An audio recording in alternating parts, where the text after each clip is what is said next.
गेले साधारण 23-24 वर्ष सदस्य असल्याने असंसदीय भाषा कोणीच वापरू नये या मताचा मी आहे. दरेकरांनी थेट आरोप केले.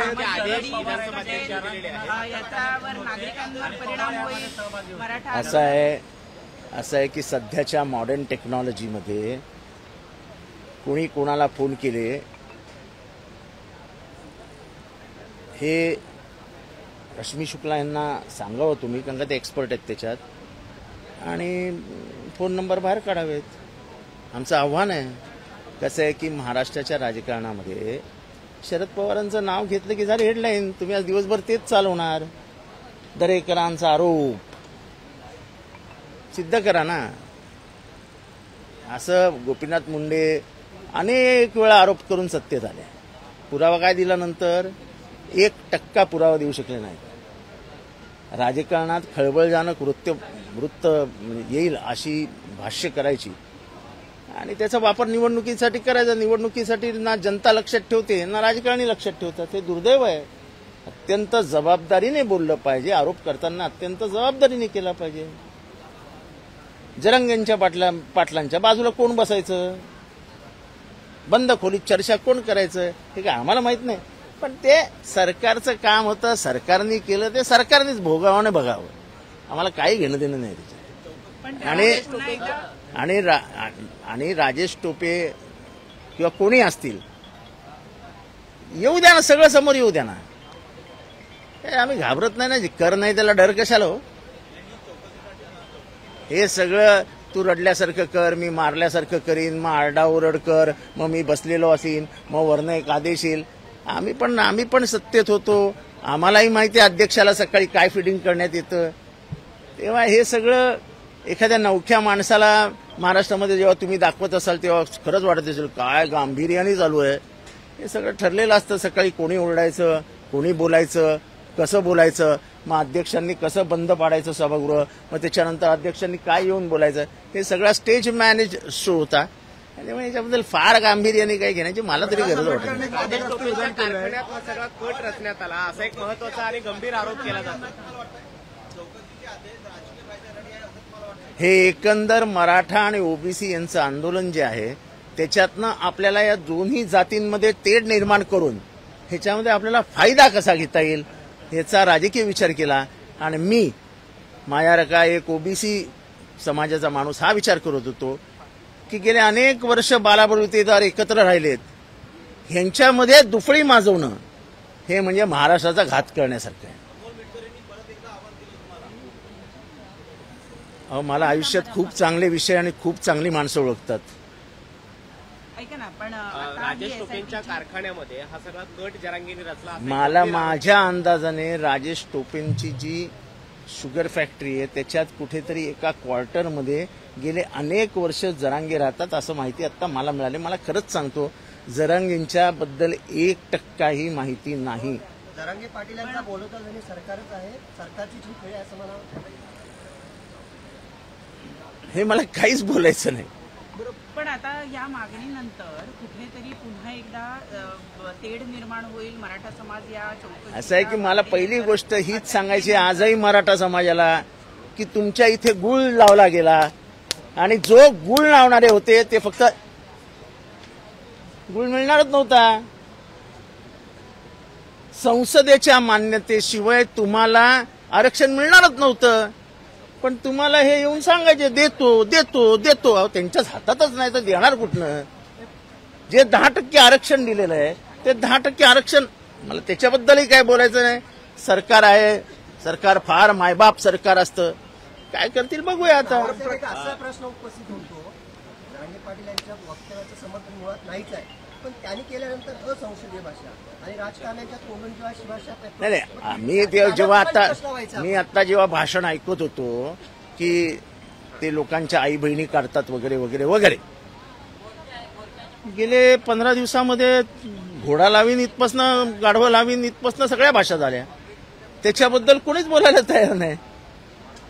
हा दुजाभाव कशासाठी? आणि दुर्दैवाने सुसंस्कृत पक्षाचे प्रतिनिधी जेव्हा असं बोलत असतील ह्याच्याकडे लक्ष द्यायला हवं. आपली राजकीय संस्कृती काय आहे आणि आपण कुठे जातो आहोत हे सगळ्यांनीच विचार करायला हवा.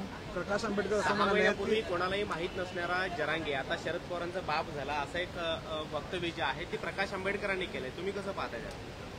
कोणी काय वक्तव्य करावं ह्याच्यावर माझं नियंत्रण नाही. आणि शरद पवारांना ना तर कोणाचा बाप व्हायचा आहे ना त्यांचा कोणी बाप होऊ शकतो. शरद पवार शरद पवार. आता भाषेचा विषय निघाला म्हणून आज जागतिक मराठी दिवस आहे आणि तुम्ही आता म्हणालात की गेल्या 15 दिवसांमध्ये खूप वेगवेगळे शब्दप्रयोग ऐकलेले आहेत. त्या निमित्तानं जरांगे पाटील देत असलेल्या शिव्यांच्या निमित्तानं एकूणच भाषेच्या पातळीबद्दल काय म्हणणं आहे? आज मराठी काय भाषा दिन आहे. कुसुमाग्रज आता या कविता फक्त पुस्तकात राहिल्या आहेत. आणि भारत आंबेंची एक कविता आहे, जनपळवर म्हणतील हाय हाय ते जाता राहील कार्य काय. कसं झालंय आता, जनपळवर म्हणतील हाय हाय.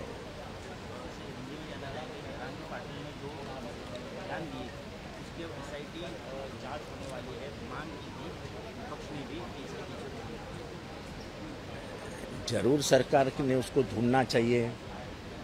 4 महीने से जो कुछ हो रहा है महाराष्ट्र में वो कौन करवा रहा है. 2 जातियों में विद्वेष पैदा करके सामाजिक व्यवस्था जो महाराष्ट्र की है वो बिगड़ाने का काम कौन कर रहा है. ये सामाजिक व्यवस्था आज नहीं निर्माण हुई. जब से 12 बलूतेदार जिनको कहते हैं और मराठाओं सब एक गांव बनता था, उस गांव में लेन देन का व्यवहार होता था, व्यापार होता था. जब पूजा की जाती गांव में तो सब लोग इकट्ठा होकर जगह पे जाते थे. अब वो कहाँ गए, सब लोग कहाँ जाएंगे. एक दूसरे को शक के नजर से देखेंगे तो इस देश का, इस महाराष्ट्र का क्या होगा. सवाल उधर है. सवाल हमारे में हमको ये है कि क्या महाराष्ट्र की शांतता आप बिगड़ाने की कोशिश कर रहे हो. आपको अच्छा लगता है तो ठीक है, करो. देखो ऐसा है, जब मेरे ऊपर कोई चीज आती है तो मैं ऐसा साइड में हो जाता हूँ. 4 महीने से आप लगातार देख रहे हैं कि गुलाल, जूस, अभी इसके ऊपर मैं पहले दिन से इस विषय से लंबा रहा था, क्योंकि मुझे यहाँ पे एक शक था कि महाराष्ट्र की समाज व्यवस्था बिगड़ाने का काम कोई ना कोई पर्दे के पीछे से कर रहा है. और ये सिर्फ और सिर्फ लोकसभा के चुनाव मद्देनजर रखते हुए किया गया था. मैं पहले दिन से चिल्ला चिल्ला के बोल रहा था कि ओबीसी का रिजर्वेशन कोई नहीं ले सकता है, किसी की हिम्मत नहीं है. पर हम डरा रहे थे उनको, तुम्हारा रिजर्वेशन जाएगा, तुम्हारा रिजर्वेशन जाएगा. छोटा समाज है, दिखता बड़ा है. वंजारी, माड़ी, साड़ी, कुड़ी, कांवड़ी, धनगर, इनसे सबसे जुड़ा हुआ ये समाज 375 जातियों में बटा हुआ है. तो संख्या उनकी कई हजारों में, कई लाखों में है. जब छोटा, यानी जब मूंगी को हम हाथ लगाते हैं तुरंत सब मूंगी ठीक इकट्ठा हो जाती है. हाथी नहीं होता है, हाथी अपना सुस्त पड़ा रहता है. बारामतीमध्ये सुनेत्रा पवार देखील आता निवडणुकीच्या रिंगणामध्ये उतरणार आहेत आणि त्यासाठी आता शरद पवारांनी देखील आता सभा देखील बोलवली आहे. कशी असणार आहे? असं एक तर पहिली गोष्ट, शरद पवारांनी कुठलीही सभा बोलवलेली नाही आणि शरद पवार काय भावनिक आवाहन करणार नाही. शरद पवार काय दर आठवड्याला बारामतीत जात नाही. शरद पवारांनी कधी अजित पवारांचं नाव देखील घेतलेलं नाही. त्याच्यामुळे कोणी निवडणूक लढवावी हा ज्याचा त्याचा प्रश्न आहे. नांदेडमध्ये अशोक चव्हाण यांच्यासमोर जय श्रीरामच्या घोषणा देण्यात आल्या आणि त्यांनी त्याला उत्तर देताना भारत माता की जय असं उत्तर दिलं. त्यांनी काय उत्तर द्यायचं काय नाही हे आता एकदा त्यांनी तो मार्ग स्वीकारलाय ना, आता त्यांनी त्यांचं बघावं, आपल्याला काय करायचंय. त्यांनी त्या हिंदुत्वाचा स्वीकार केला आहे ज्या हिंदुत्वाचा 70 वर्ष त्यांच्या घरातनं विरोध झाला. तेव्हा माणसं बदलतात. ह्याचं एक उत्तम उदाहरण अशोक चव्हाण आहे. रश्मी शुक्ला यांच्या कुठेतरी जे सेवा कार्यामध्ये वाढ जाऊ द्या. रश्मी शुक्लाच्या सेवे वाढायची काय माझा पगार वाढणार आहे का माझ्या घरच्यांचं भलं होणार आहे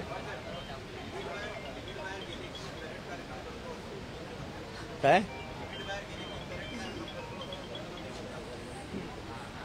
आमच्या जयंत पाटलांचा शब्द चोरला त्यांनी.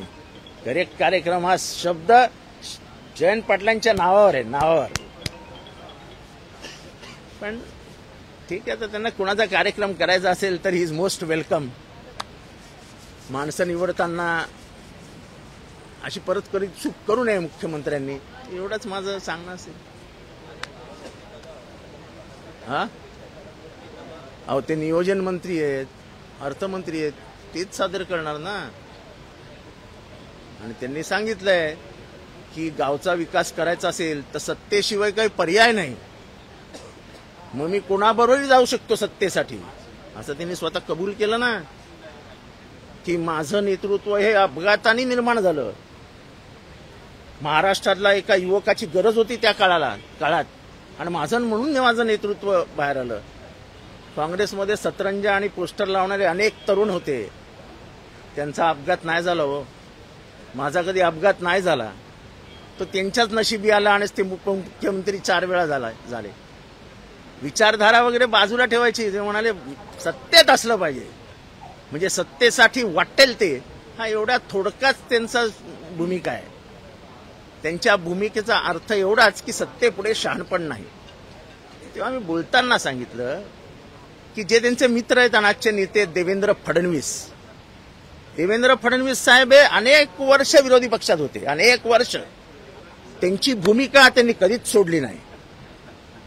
त्यांनी सत्तेवरती मोठे मोठे हातोडे चालवले, अनेक घोटाळे बाहेर काढले, पण त्यांना असं कधीच वाटलं नाही की माझ्या गावचा विकास होत नाही म्हणून मी काँग्रेसमध्ये जावं. हा ज्याचा त्याचा विचार असतो. सत्तेसाठी मी कुठेही लोळण घेईन हे आमच्या विचारात बसत नाही. साहेब, अवकाळी पाऊस पडला, मागच्या वेळची अवकाळी पाऊस पडला, या अवकाळीमुळे जे नुकसान झालं त्यासाठी शेतकऱ्यांच्या मदतीसाठी काही अपेक्षा करू नका. आपलं राज्य सरकार 1,60,000 कोटीमध्ये खाली आहे. 1,60,000 कोटी हा दरवर्षीचा अर्थसंकल्प जो येतोय ते लिपापोती आहे. एकही खाली काम होत नाहीये, पैसे जात नाहीयेत. त्यामुळे महाराष्ट्रामध्ये अर्थमंत्री जो विकास सांगतायत तो विकास होतच नाही. पण मला वाईट या गोष्टीचं वाटतं की जेव्हा आमच्या मंत्रिमंडळात अजित पवार असायचे तेव्हा एखादी जी आम्ही योजना केली की ते मोठ्याने ओरडायचे, तुम्हाला काय महाराष्ट्र खड्ड्यात घालायचं आहे का. आता इथे तर कुठल्या आमदाराला 1000 कोटी, कुठल्या आमदाराला 700 कोटी, कोणाला किती कोटी. आता महाराष्ट्र खड्ड्यात नाही जाणार, आता महाराष्ट्र असं उचलून वरती नेणार. मैंने बयान सुना नहीं है. नहीं, मेरे को बयान सुनना पड़ेगा, आपके मुंह से नहीं ले सकता ना. लोकशाही मराठी ऐका, पहा, जागरूक रहा.